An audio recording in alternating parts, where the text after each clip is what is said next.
اعوذ باللہ من الشیطان الرجیم بسم اللہ الرحمن الرحیم۔ ذکر الہی ہر عبادت کی اصل ہے۔ تمام جنوں اور انسانوں کی تخلیق کا مقصد عبادت الہی ہے اور تمام عبادات کا مقصود اصلی یاد الہی ہے۔ کوئی عبادت اور کوئی نیکی اللہ تعالیٰ کے ذکر اور یاد سے خالی نہیں۔ سب سے پہلی فرض عبادت نماز کا بھی یہی مقصد ہے کہ اللہ تعالیٰ کے ذکر کو دوام حاصل ہو اور وہ ہمہ وقت جاری رہے۔ نفسانی خواہشات کو مقررہ وقت کے لیے روکے رکھنے کا نام روزہ ہے، جس کا مقصد دل کو ذکر الہی کی طرف راغب کرنا ہے۔ روزہ نفس انسانی میں پاکیزگی پیدا کرتا ہے اور دل کی زمین کو ہموار کرتا ہے کہ اس میں یاد الہی کا پودا جڑ پکڑ سکے، کیونکہ دل جب لذات نفسانی میں گھرا ہو تو اس میں ذکر الہی قرار نہیں پکڑ سکتا۔ اسی طرح حج میں خانہ کعبہ اور مقامات مقدسہ پر حاضر ہونا یاد الہی کا ہی مظہر ہے۔ قرآن حکیم پڑھنا افضل ہے کیونکہ یہ اللہ تعالیٰ کا کلام ہے اور سارے کا سارا اسی کے ذکر سے بھرا ہوا ہے۔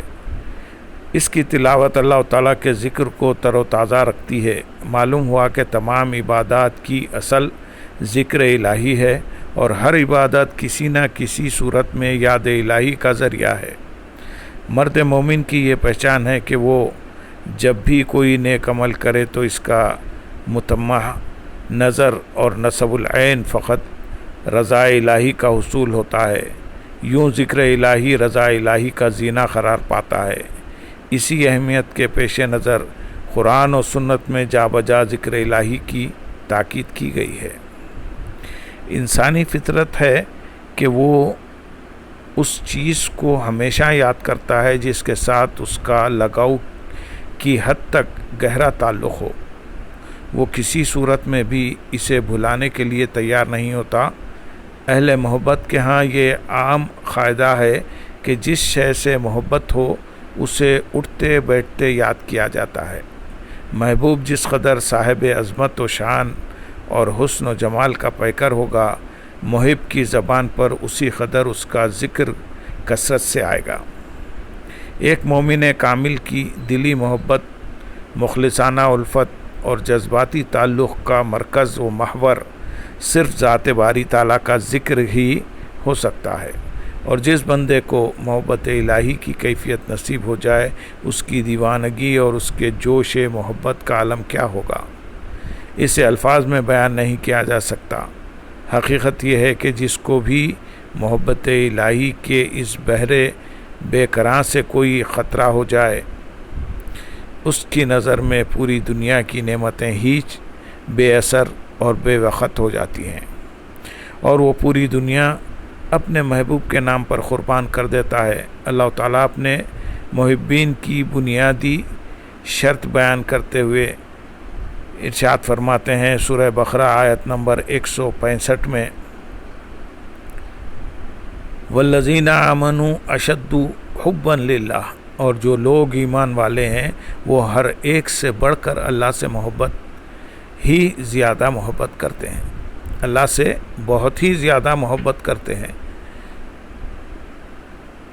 صرف اس ذات کا کثرت سے ذکر کیا جاتا ہے جس سے شدید محبت ہو۔ ام المومنین سیدنا عائشہ صدیقہ رضی اللہ تعالیٰ عنہ فرماتی ہیں کہ حضور نبی اکرم صلی اللہ علیہ وسلم نے ارشاد فرمایا، انسان کو جس چیز سے محبت ہوتی ہے وہ اس کا ذکر بڑی کثرت سے کرتا ہے۔ اللہ تعالیٰ کی محبت کا اولین تقاضا یہ ہے کہ ہر پل اسی کا نام ورد زبان رہے، ہر لمحہ دل میں اس کی یاد بسی رہے اور ہر گھڑی اس کے ذکر میں تمام ہو۔ کثرت ذکر کے باب میں بے شمار آیات اور احادیث بیان ہوئی ہیں، ان میں سے چند ایک ہم یہاں پیش کریں گے۔ نمبر 1، اللہ رب العزت نے حضرت زکریا علیہ السلام کو کثرت ذکر کی تلقین کرتے ہوئے سورۃ آل عمران آیت نمبر 41 میں ارشاد فرماتے ہیں، اور اپنے رب کو کثرت سے یاد کرو اور شام اور صبح اس کی تسبیح کرتے رہو۔ اللہ رب العزت نے اہل ایمان کو کثرت ذکر کا حکم دیتے ہوئے سورۃ الاحزاب آیت نمبر 41 میں ارشاد فرمایا اے ایمان والو تم اللہ کا کثرت سے ذکر کیا کرو۔ کثرت ذکر کو اللہ تعالیٰ نے کفار کے مقابلے میں اہل حق کی ثابت قدمی کا ذریعہ اور کامیابی و فلاح کی کنجی قرار دیا ہے۔ قرآن حکیم میں ارشاد ہے سورۃ الانفال آیت نمبر 45 میں اے ایمان والو جب دشمن کی کسی فوج سے تمہارا مقابلہ ہو تو ثابت قدم رہا کرو اور اللہ کو کثرت سے یاد کیا کرو تاکہ تم فلاح پا جاؤ۔ مسلمان مجاہدین کو کثرت ذکر کا حکم دیتے ہوئے قرآن حکیم میں سورۃ النساء آیت نمبر 103 میں ارشاد باری تعالیٰ ہے پھر اے مسلمانوں جب تم نماز ادا کر چکو تو اللہ کو کھڑے اور بیٹھے اور اپنے پہلوؤں پر لیٹے ہر حال میں یاد کرتے رہو، پھر جب تم حالت خوف سے نکل کر اطمینان پالو تو نماز کو حسب دستور قائم کرو، بے شک نماز مومنوں پر مقررہ وقت کے حساب سے فرض ہے۔ باری تعالیٰ نے کثرت ذکر کو اسوہ رسول صلی اللہ علیہ وسلم پر عمل کرنے والوں کی صفت قرار دیتے ہوئے قرآن حکیم میں سورۃ الاحزاب آیت نمبر 21 میں ارشاد فرمایا فی الحقیقت تمہارے لیے رسول اللہ صلی اللہ علیہ وسلم کی ذات میں نہایت ہی حسین نمونہ حیات ہے، اور اس شخص کے لیے جو اللہ سے ملنے کی اور یوم آخرت کی امید رکھتا ہے اور اللہ کا ذکر کثرت سے کرتا ہے۔ کثرت سے ذکر الہی کرنے والے اہل ایمان نیک وکار شعراء کے بارے میں ارشاد باری ہے سورۃ الشعراء آیت نمبر 227 میں سوائے ان شعراء کے جو ایمان لائے اور نیک عمل کرتے رہے اور اللہ کو کثرت سے یاد کرتے رہے، یعنی اللہ اور رسول اللہ صلی اللہ علیہ وسلم کی مداح خواں بن گئے اور اپنے اوپر ظلم ہونے کے بعد ظالموں سے بزبان شعر انتقام لیا اور اپنے کلام کے ذریعے اسلام اور مظلوموں کا دفاع کیا بلکہ ان کا جوش بڑھایا تو یہ شاعری مذموم نہیں، اور وہ لوگ جنہوں نے ظلم کیا عنقریب جان لیں گے کہ وہ مرنے کے بعد کون سی پلٹنے کی جگہ پلٹ کر جاتے ہیں۔ کثرت ذکر کے حوالے سے چند احادیث بیان کیے جائیں گے۔ حضرت عائشہ صدیقہ رضی اللہ تعالیٰ عنہ روایت کرتی ہیں کہ حضور نبی اکرم صلی اللہ علیہ وسلم ہر وقت ذکر الہی میں مشغول رہتے تھے۔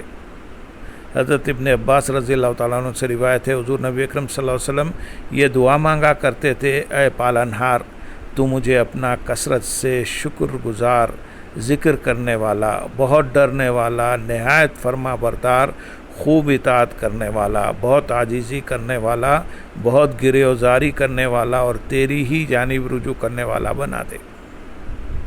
حضرت ابو امامہ باہلی رضی اللہ تعالیٰ عنہ روایت کرتے ہیں کہ حضور نبی اکرم صلی اللہ علیہ وسلم نے ارشاد فرمایا جو شخص باوضو ہو کر اپنے بستر پر لیٹے اور نیند آنے تک ذکر الہی میں مشغول رہے، وہ رات کی جس گھڑی میں اللہ تعالیٰ سے دنیا و آخرت کی بھلائی مانگے اللہ تعالیٰ عطا فرمائے گا۔